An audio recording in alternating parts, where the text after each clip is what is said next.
Hello, welcome to the Car Lovers channel. Now in this video we are going to be servicing this Honda Civic Type-R.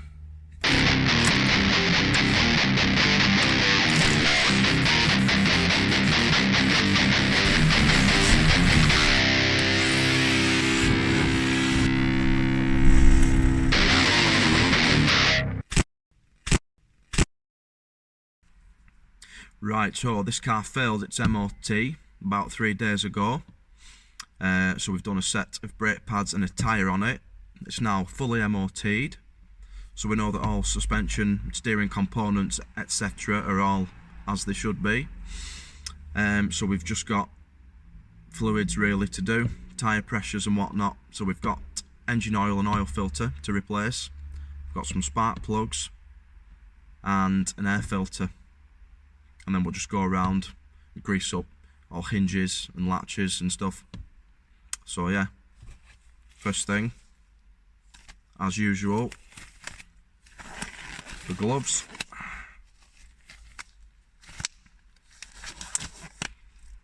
Firstly, we want to get the engine up to temperature.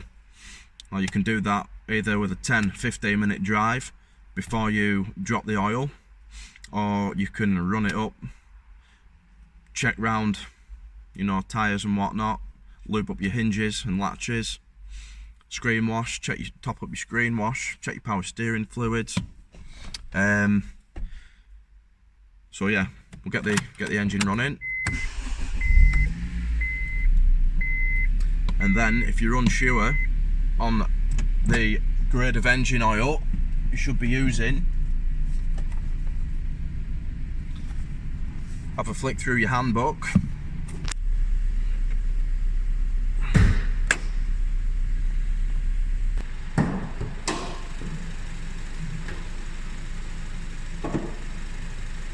So the bonnet's up.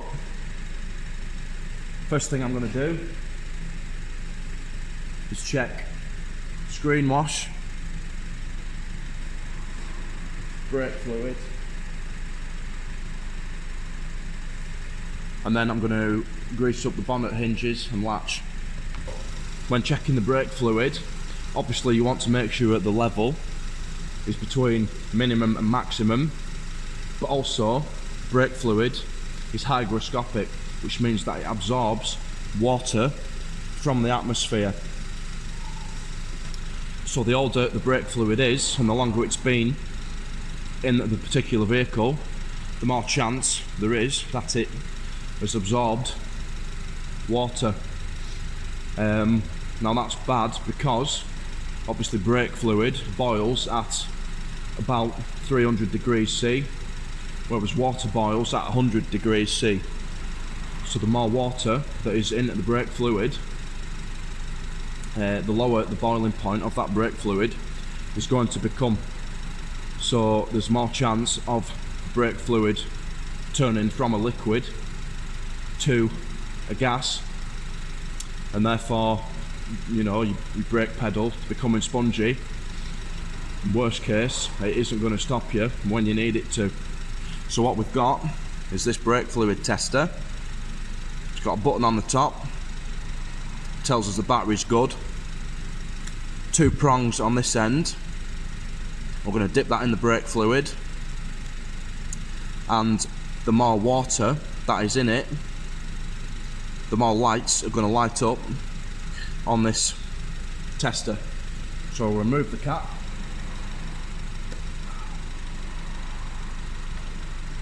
press the button, dip it in, and look at that. It's going to need a brake fluid change very soon, so the customer will be getting advised of that. You can see that. So that's actually reading that there is about 3% water content in that brake fluid, which, yeah, obviously isn't going to be good if the brakes get hot.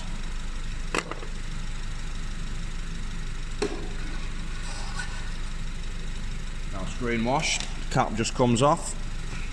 There's a little dipstick on this one, so you can see the level of it. And I've got some ready mixed screen wash in this watering can. And just top it up. There we are, that's full now. Pop this back in.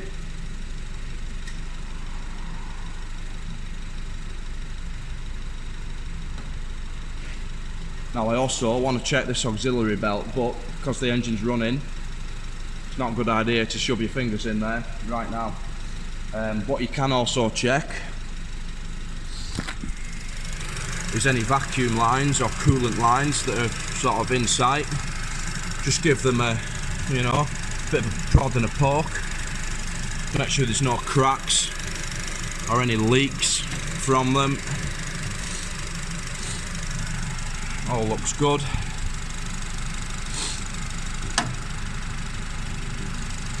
Right, so we're going to move on to greasing up the hinges. Now what a lot of people use when they're greasing up hinges and latches is white grease, which is perfectly fine. However, for me, especially on a black car, you usually get a build-up of grease in this hinge area and it just looks unsightly. Over time it turns yellow and it attracts dirt and debris. So what I use is a clear grease instead. It's still got PTFE in it, just like the white grease has, but when you spray it on, it's hardly noticeable, which for me is a lot better in my mind. So we'll just do the hinges, we'll do the latch here, and just close it over, come round to the boot,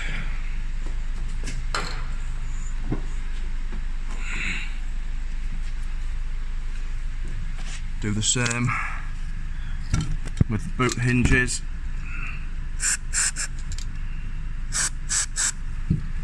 This side.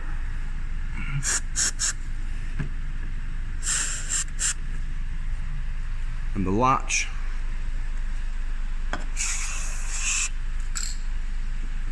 Close it. Driver's door.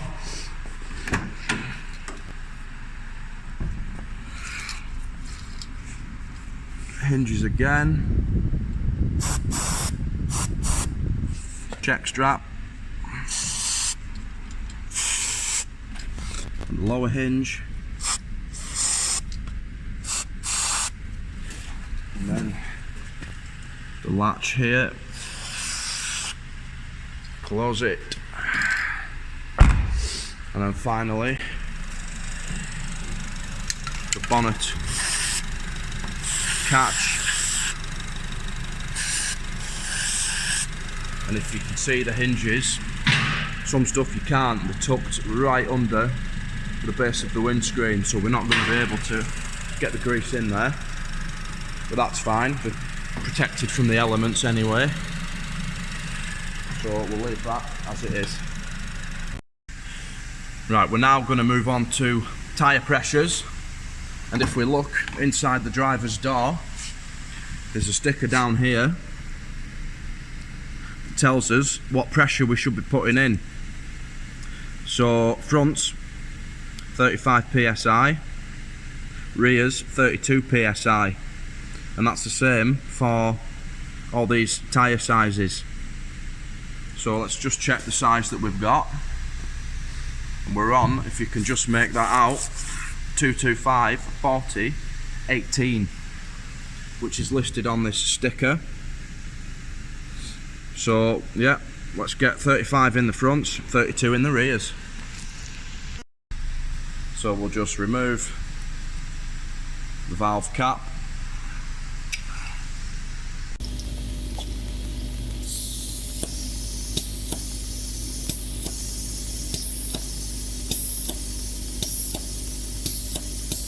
And when you're happy that they're at the correct pressure, valve cap back on, go around the other three.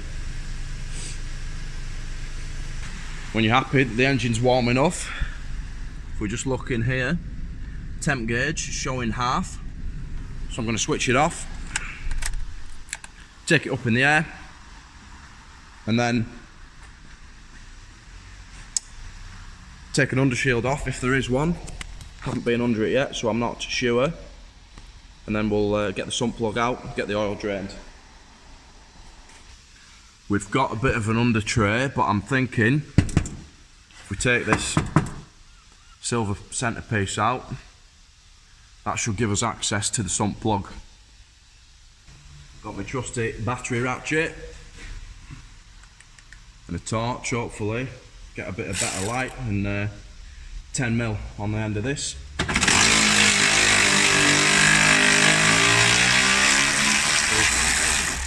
They've not been off for a while.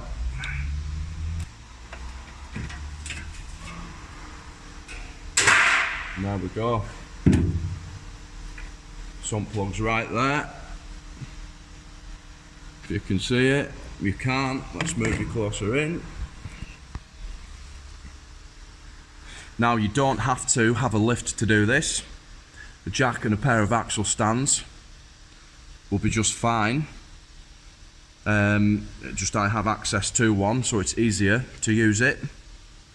So we're going to get this cracked off, get the oil drained into a suitable container, and yeah, get some fresh oil and filter on it.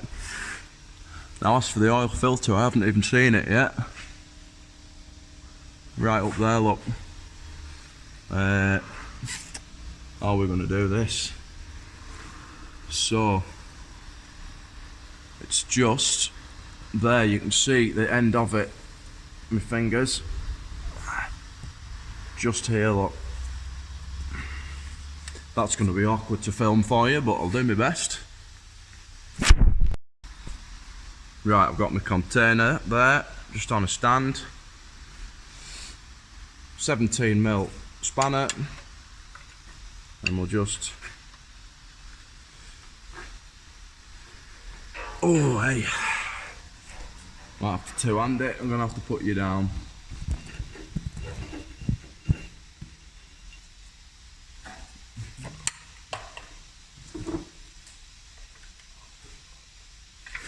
I'll use my good hand anyway. Sump plug's cracked off. Should be able to wind that with our finger now.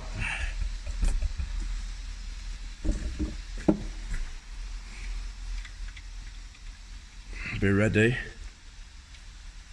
to move your hand away, sharpish, just like that.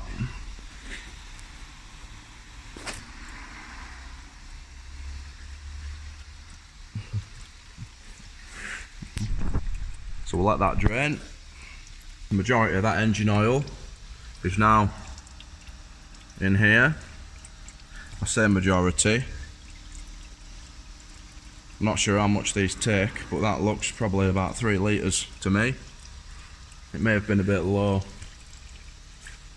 but we'll find out when we top it up. So we'll screw that back in. Get our spanner. Just give it a little nip. We don't need to swing on it.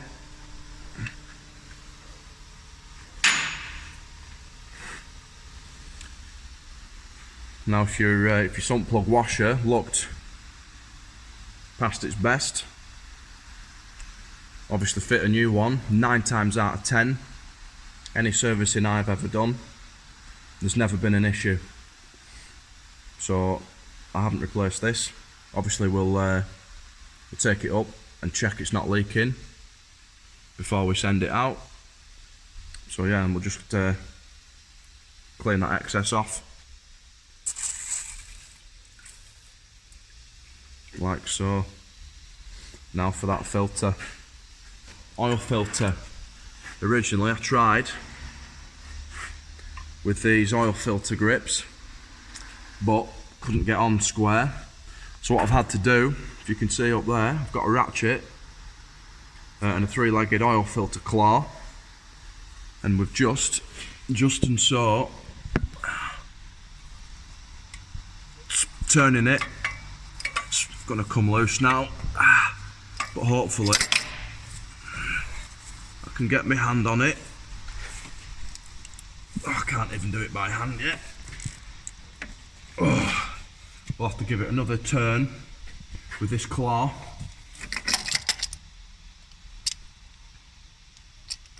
Then we should be able to get it with our hands. Right, I've repositioned that claw.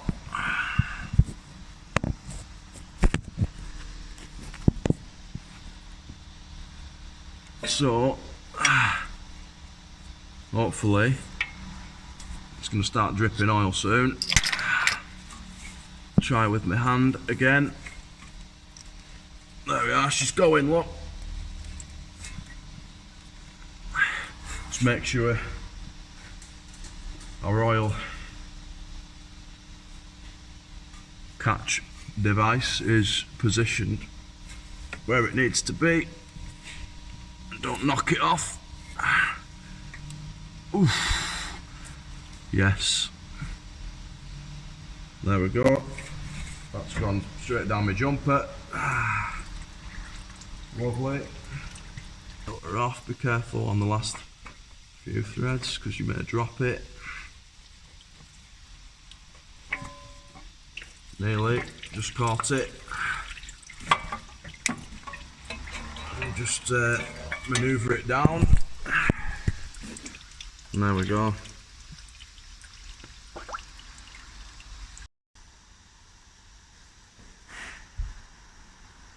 Now before you fit your new oil filter, it's always worth just taking 10-20 seconds or so to make sure it's going to match the old one. Make sure the seals are the same diameter and the thread size looks roughly the same, and that the filters are the same height. In this case, we're good to go. So we just need some clean engine oil just to lubricate this seal, the new one that is, before it is screwed on.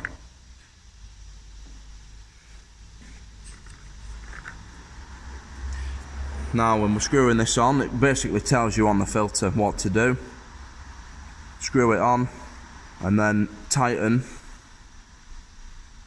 3/4 of a turn. When you feel the seal mate with the filter housing, I just do it as tight as I can get it with my hand, and that for me, as long as I've been doing this job, has been fine. Feed it up here. And actually the camera's coming useful because I wouldn't be able to see, I don't think, where I was going without it.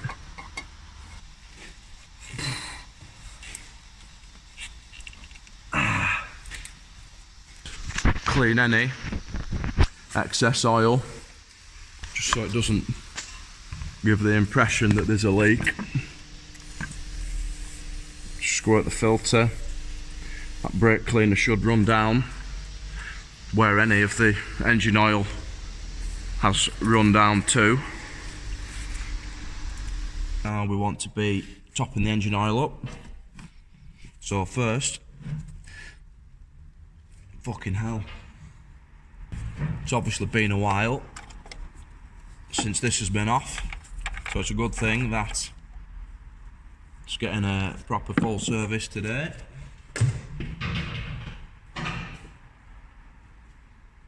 Grab your oil, as I said at the start. This is A5B5A1B1, which is what the handbook recommends.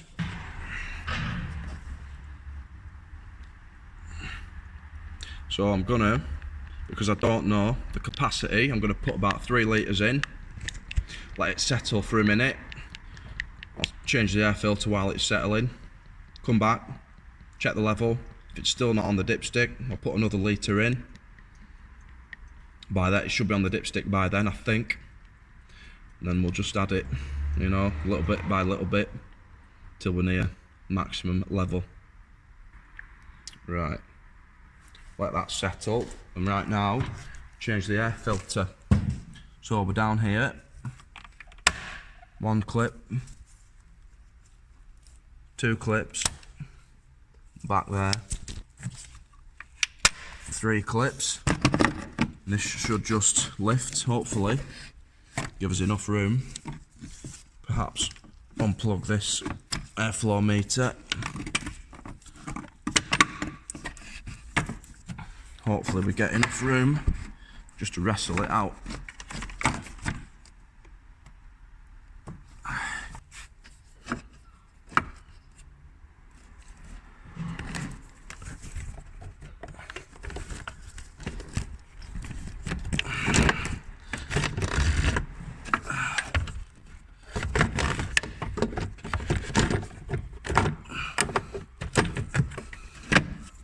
Then we want to make sure these clips, them are located into that receiver bit there, just like that. And then 1 clip, 2 clips, 3 clips. Plug that back in. Not that it made any difference. Now we're going to check the oil level, see where we're at. Get a rag.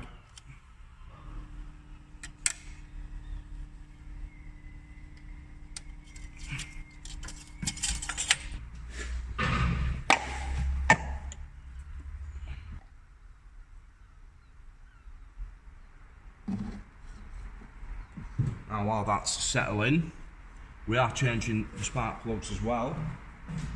So I'll just remove this cover. 10mm dome nut on top of this. Just put them somewhere where you know where they're going to be.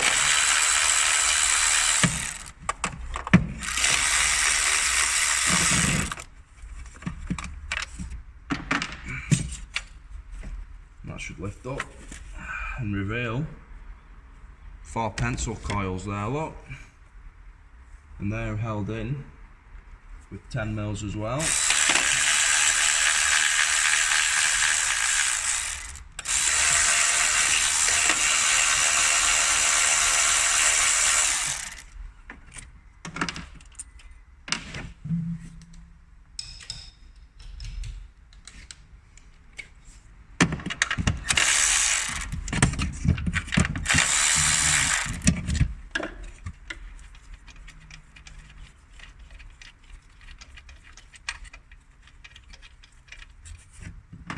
Right, they should lift up now, and then unplug them.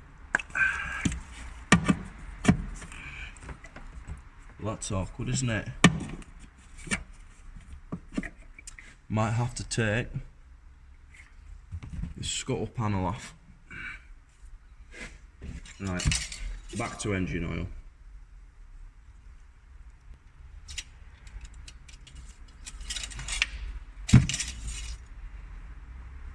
We look, can you see? Not quite. We're just below maximum there, so I'm gonna put the cap back on, plug this back in, because they're going to be more awkward than expected. Push it back down, and then we'll start it up. That's going to circulate some oil through that filter. Then we'll have to double check the level and top it up.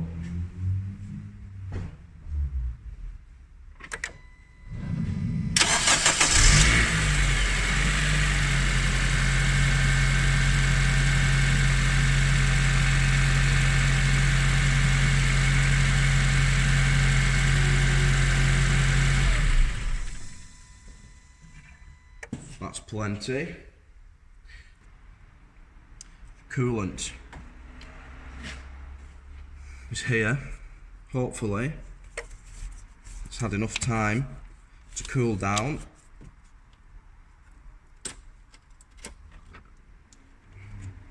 Yeah, look at that, that's brimmed. Just get my antifreeze tester. So this is an antifreeze tester, and inside here is a float, and depending on the strength and type of coolant is going to depend on where this floats. So we'll take a sample. It's a bit like a turkey baster, look, or a big pipette. Just squeeze it.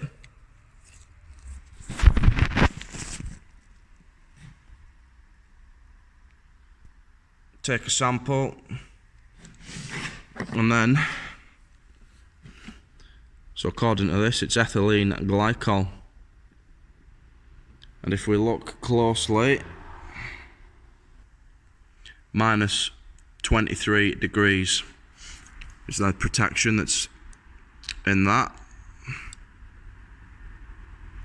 So that is plenty, and it doesn't want to fit back in, look. We'll check this oil level again. More like triple check now, isn't it? Drop it. And if you look, we're back down to just above minimum there.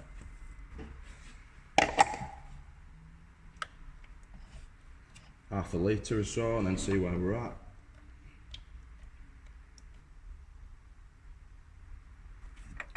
As for these spark plugs, let's have another go. Start at this end. No, can't.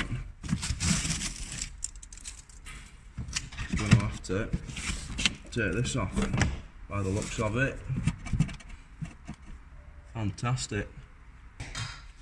So we're going to clip there, we'll pop that out. Flat blade screwdriver, pop that there. Another one here, look. Pop that up there as well. And then probably a third one there.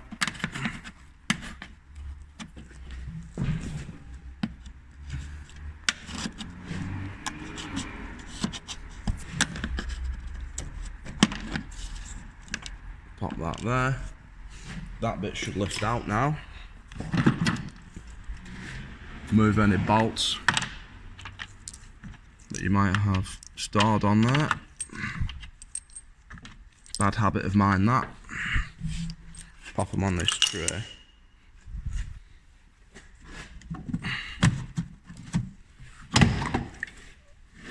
And that's just pops off like so. And what have we got? A load of 10 mils. So, battery ratchet. So we'll go for this one. And this one.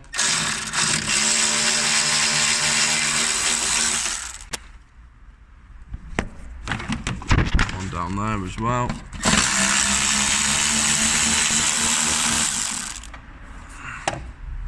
Pick them up. Magnetic tray. And then there's one back there, and one back there, one back there. So three left. Extensions, and then one.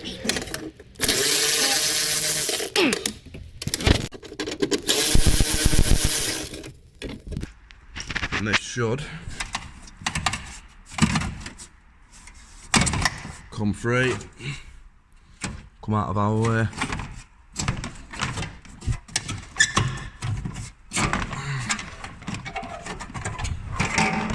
Or at least move to there, look. We've got enough height now to get them ignition coils out, like that.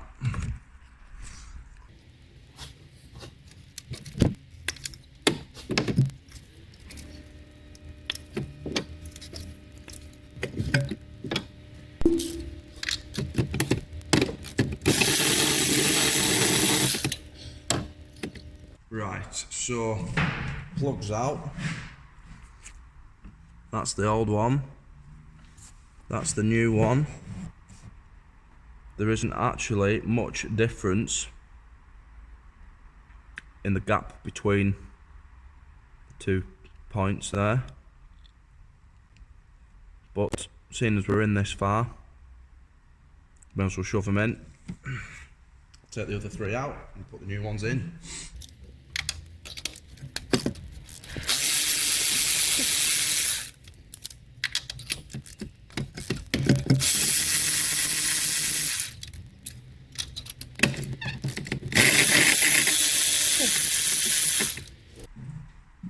What I like to do with my plugs before I put them in is just give the threads a coating of copper grease. It just makes removing them that much easier next time round.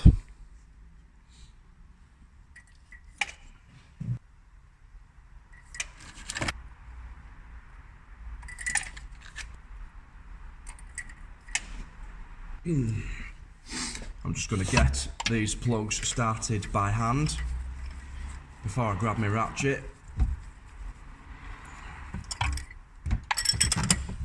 So we don't risk cross-threading them, because it'd be a hell of a job to repair if that happens.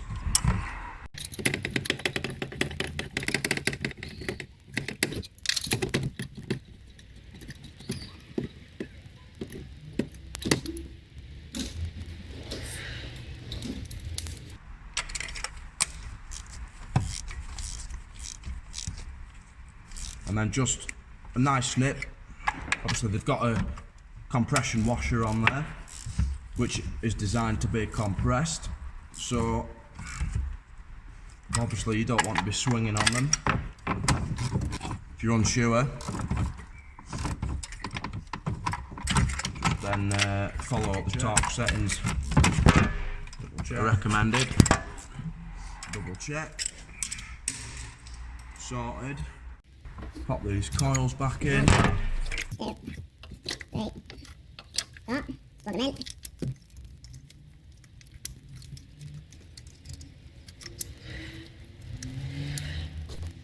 So that was there, I think. That one there. This one's there, that one there. That's it.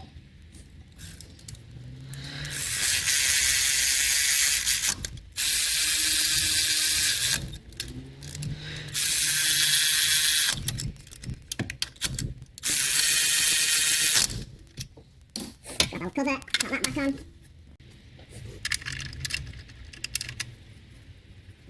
Look how I'm starting with the fingers first. Then lift them up.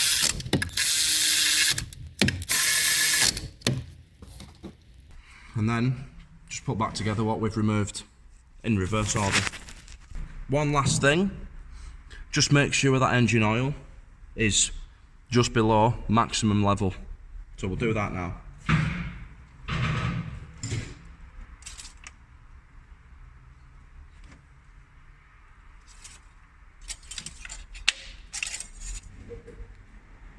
If we look there, look. If you can see, no, yeah, just about, we're just below this notch here. So I'm happy with that.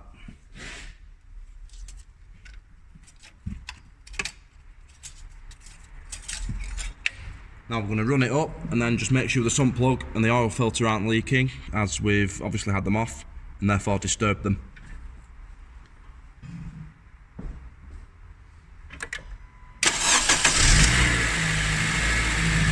Just going to have a look at this sump plug.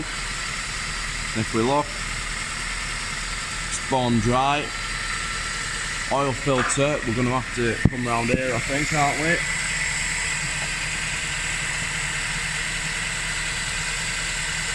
That's dry as well. So let's get this under guard put back on.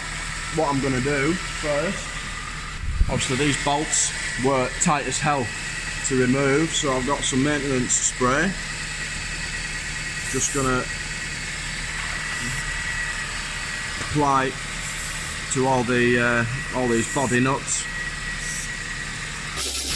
And therefore next time around we should hopefully be a little bit easier.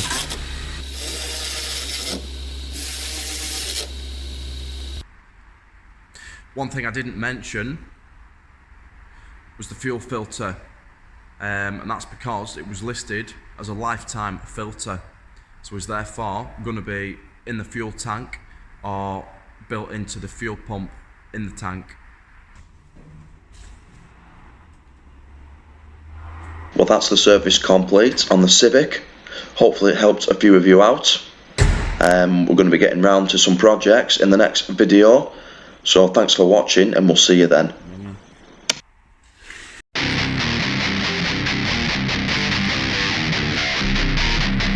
Like, share, subscribe, the Car Lovers channel.